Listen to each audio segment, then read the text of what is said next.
think that he brought us some challenging quotations from Ellen White, and I enjoy many of them. And I think that we have the same, basically the same concern, at least I hope that this is the case. And I would like to start, well, the title that I chose is Eating Meat, a Test of Fellowship, of my personal experience.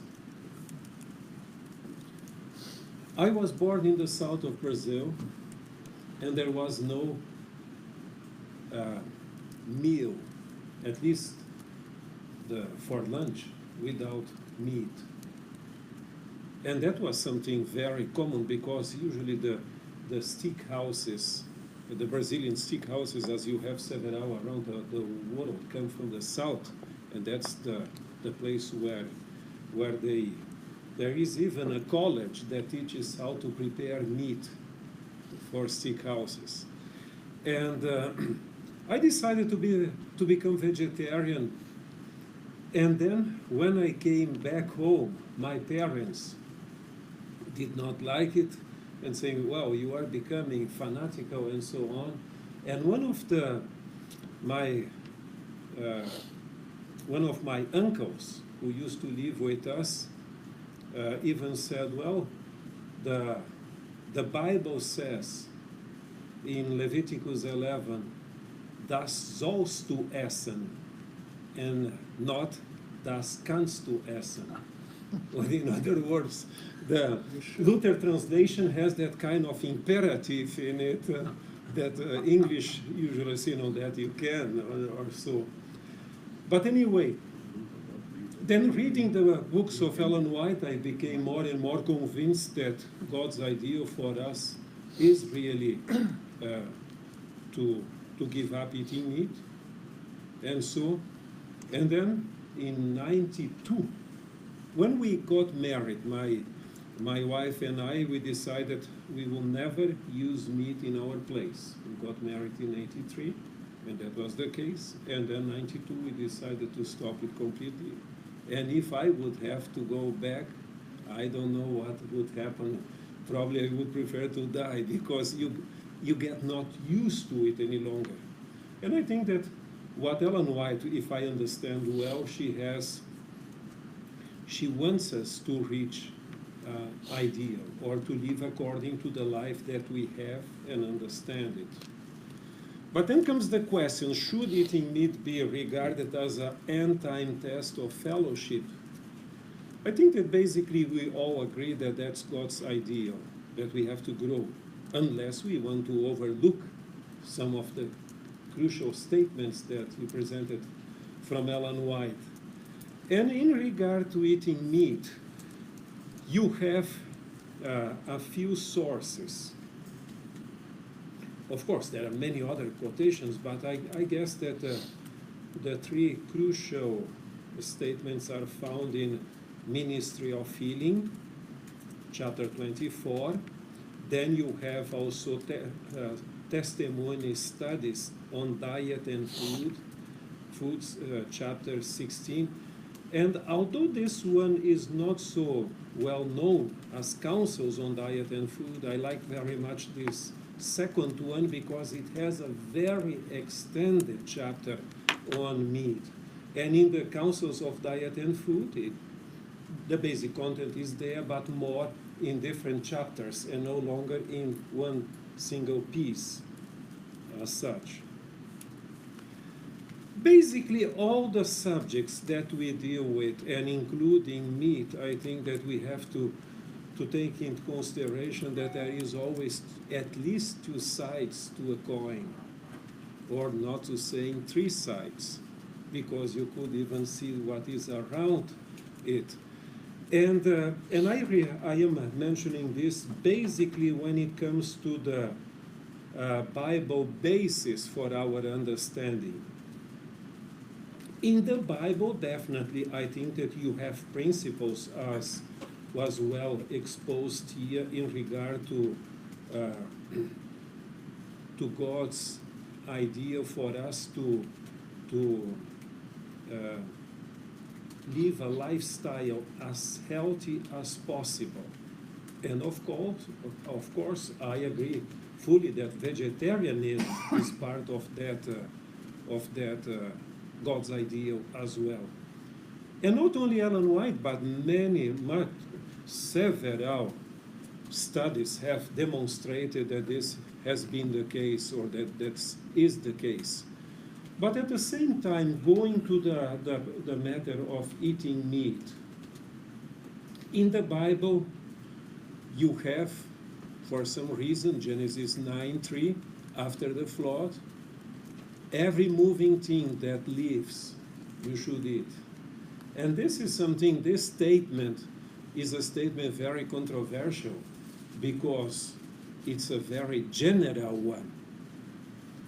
Then when it comes to Leviticus 6 and 7, you have the priests. They should eat meat because by doing so they would really carry the sins into the sanctuary. But then comes Leviticus 11 that makes the distinction. That's not the first time. As you know, the flood already, the distinction between clean and unclean animals was there. And you have 1 Kings 17:6. And this is a passage that I think that we should discuss a little bit, and I don't have an answer to it exactly.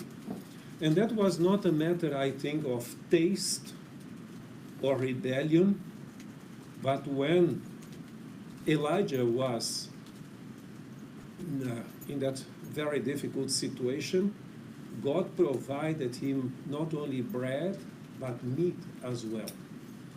And Elijah is a type of the final generation because he was taken to heaven without even facing death. So we have, if we would go into typology, that is another one that would need to be explained. When Christ fed 4,000 and then also the 5,000, he not only, the miracle did not include only bread, but also fish. And the miracle of the great catch of fish also included was something under the guidance of Christ, or the advice. And you have the second one as well. And Peter, after the Pentecost, even said, I did not say, well, I became a vegetarian. I did not eat anything that's common and unclean. So I think that this would be one side of the coin that we should need to consider as well. And especially Elijah, I think, is a matter that needs some further study. But I think that we have ground, biblical basis for vegetarianism on looking to the other side of the coin. And as it was stated, the original diet, and you know many of the statements that have been presented here, and a few other ones as well. During the Exodus, God provides manna, and you have also Romans 14:21 is good not to eat meat, but of course this passage needs to be taken into consideration, the context also. But at least some people use it. And we are the temple of God, and you can add more statements like in the sense that death came through sin, and in paradise there will be no more death.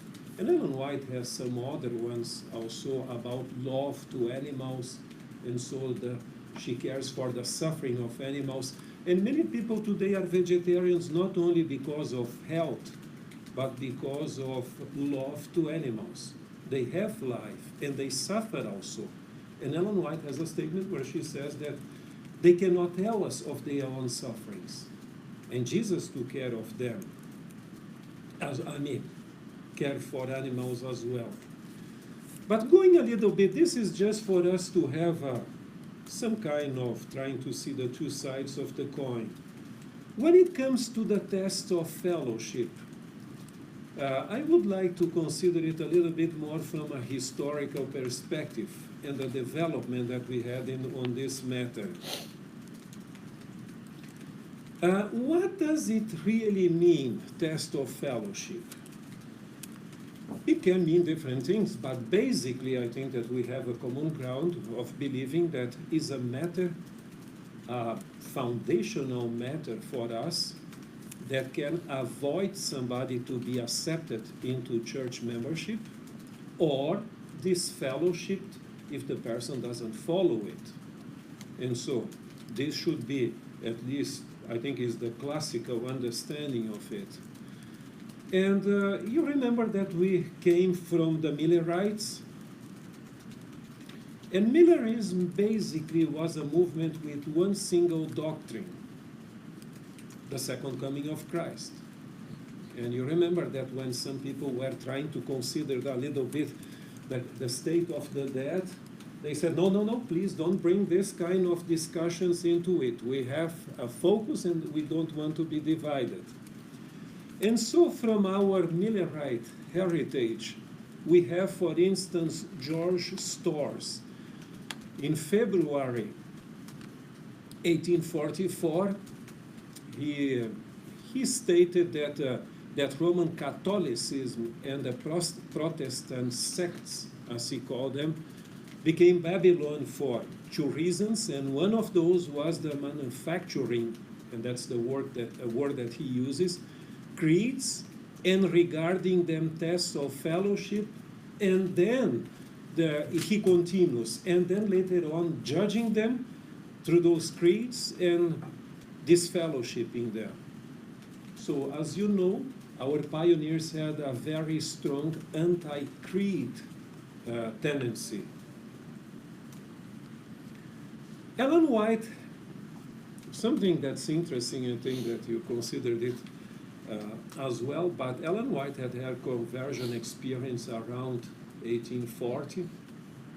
Merlin Bird believes that it was a three-step experience and not just a single event, but anyway. And she was already a prophet. She received her prophetic call after her first vision, sometime after. And for quite a while, she still kept Sunday as a prophet and eat pork. And so some people would ask, but why do you accept her as a true prophet if she was keeping Sunday and eating pork? Because I am convinced that she did not teach these matters, but she grew in her understanding and on these matters, and when the light came, she gave up. But this is a very, very well-known statement that you know about the matter of eating swine's flesh. And then she stated, well, if the Lord wants us to give up, he will show it. But try not to make a big deal out of it at this stage. So there was a growing process on it. I am mixing a little bit together because I am following just a chronological order. Loughborough in 1861 again spoke about Roman Catholicism as making a creed, and then makes a creed, establishes as a rule of faith and test of fellowship. But little by little they were accepting doctrines as tests of fellowship. For instance, the same year, James White stated that the Sabbath was a test of fellowship, and he expanded it because somebody was writing to the review, do you make the Sabbath a test of fellowship? He said, well, it is. And if the law of the great God is not a test, what is then a test of fellowship? And then later on in the same a little bit further down, he speaks also of non-immortality of the soul as a test of fellowship, saying that the truth, not we, does the testing. Uriah Smith in 1862 broadened this concept to the fundamental points in the belief of these people. And throughout his article, he mentions the second coming of Christ, Sabbath, baptism, the sleep of the dead, the destruction of the wicked, and the visions, because as you can see in the reference, the title of his article was "The Visions Attest." And so he included at this stage also the visions by Ellen White as a test, and he added the word etc. as well, that those are tests of fellowship. But now coming a little bit close to Ellen White's, going back to her own experience, you remember the statement in Testimonies for the Church, Volume 2, where she stated in 1869, "I was a great meat eater." And then she says that she came to a point where she spoke with her own stomach, saying, "I will not taste a morsel. I will eat simple food, or I will not eat at all." So she had her own struggle. We have to remember also that the days in which Ellen White lived were much more challenging than today, because traveling by train and so on, in the cold areas during winter time, it was not so easy to get a regular vegetarian diet. But she had also a taste. She really loved to eat meat, so she had to overcome it. Here we have another statement from 1875. I am not limiting just to meat, but also another one where she speaks about the matter of dress reform, if that should be considered a test of Christian fellowship. And she stated, no, we should not go into extremes and not to make the dress reform a test of fellowship. And you remember that was basically that kind of more loose dress, and not to be as long as the other one, not to shorten it as some ladies today have. And that would be another story. But anyway, you have just an example where she made a little exception, saying that not everything is exactly at the same level. She also spoke, she wrote in her diary when she was in Norway that some people were making little items into a test of Christian fellowship, and were disregarding key doctrines, including the Sabbath keeping, that should be really a matter to receive more attention. And now we come to a crucial statement by Ellen White, and it's important to keep in mind the dates of the development of this. Later in her life, 1897, she stated, "We have never made meat eating a test of fellowship, never." I underlined some expressions in the other quotations, but this emphasis is in the original.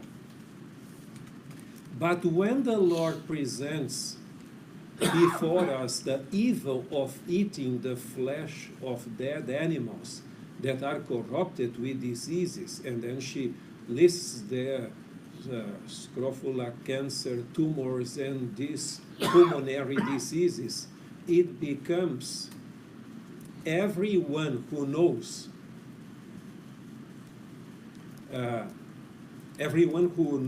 these things to speak decidedly against subsisting on such a diet. In other words, at the same time that she says that we did not make a test of fellowship, she is very clear that everyone should really speak against a meat diet. So she is quite strong in this statement. In 1890, You have a statement also that goes in the line of how significant this matter is, and she said, again and again I have been shown that God is trying to lead us back, step by step, to his original design, that man should subsist upon natural products of the earth. Among those who are waiting for the coming of the Lord, meat eating will eventually be done away. Flesh will cease to form part of their diet. And so I think that this is a strong statement where she speaks about a preparation for the second coming, including this matter here, and she says that they will give up. But even so, with these statements, let me just point you back to the previous one. You know, already in the 1880s, Ellen White spoke about the diseases that meat were causing. So it is not something that we would say, well, this is something just of our generation now that we have discovered that meat is causing problems. In her own days, it was the case. And she's very clear on this matter. But then you have the statement that was already referred to at the camp meeting in Brighton, Australia, the Holy Land. In January 1894, she said that from there on, she would no longer consider having meat even on her own table, whether at home or somewhere else. So she was very straightforward in her decision here. And then, in the same statement, she also comes back and speaks significantly about pulmonary diseases, cancer, tumors, and so on and so forth. And she calls the attention, and she even says that since coming to this country, Australia, I have made inquiries concerning the conditions of animals that are killed for the market. And I have learned that those, and so she goes on and on, saying that it's quite a large proportion of them are sick. And we eat that kind of meat, in other words. But then comes the statement that was mentioned, and this was a statement that Ellen White made to the delegates of the 1909 GC session, the last one that she attended. And of course, we would need to read the whole chapter, because she made very strong appeals in the sense we should provide the example, we should give up eating meat, and so on. And I think that, in my understanding, this chapter is one of the strongest, where she appeals really to give up eating meat. But at the same time, she states, we don't mark out any precise line to be followed in diet. But we do say that in countries where there are fruits, grains, and nuts in abundance, fresh food is not the right, flesh food is not the right food for God's people. If meat eating was ever helpful, it is not safe now. And so she is not speaking only for the last days. She was speaking to her own generation. Cancers, tumors, and she is going back to the same kind of argument again. And then she states, we are not to make the use of flesh food a test of fellowship, but we should consider the influence that professed believers who use flesh foods have over others. So she does not lower the responsibility. In other words, each one of us is responsible before God of the example that we provide to other ones. But even so, she says that we don't make the use of fresh fruit a test of fellowship. Uh, in the fundamental beliefs of number 22 of the Seventh-day Adventist Church, and I am referring to the latest version, 2015, and it's a longer statement, but I just quote from this statement the following: along with adequate exercise and rest, we are to adopt the most healthful diet possible and abstain from unclean foods identified in Scripture. So here in this statement, it tries to broaden it, not only meat, but other ones. If I would be other elements, if I would be sinful in something like this, probably exercise and rest. Not enough exercise and not always enough rest. But the statement says that we should have the most healthful diet possible, available.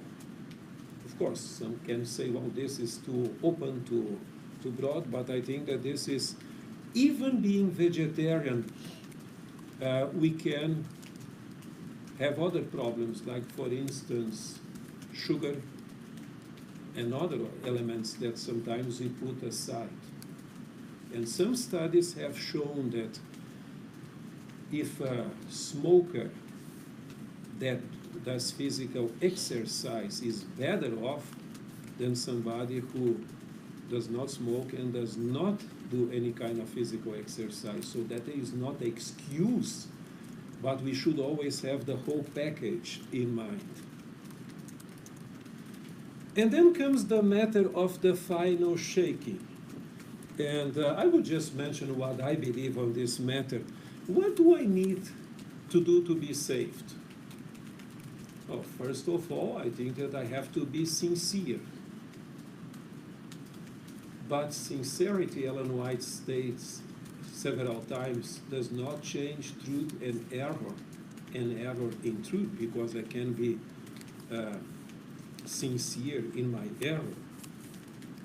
But sincerity means two things: living according to all light that we have, and searching constantly for new light.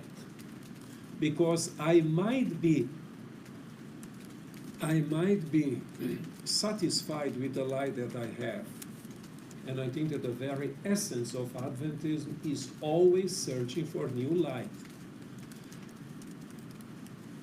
And so I think that if a person has these two characteristics here, can be considered sincere, and that's the relationship that we would need to have in our religion.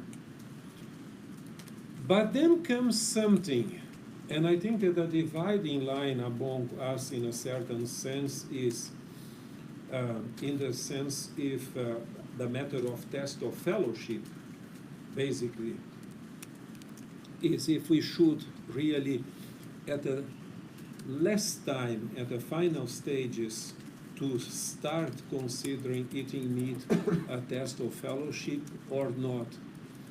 Well, not everybody that is in the church is saved. You know the statement Ellen White says that even the devil brings people into the church just to cause problems. And she is based on the parable of, well, we just had wheat in our farm here. How does it come that now we have tares as well? The enemy has done it. So the church as it is right now is not ready for translation.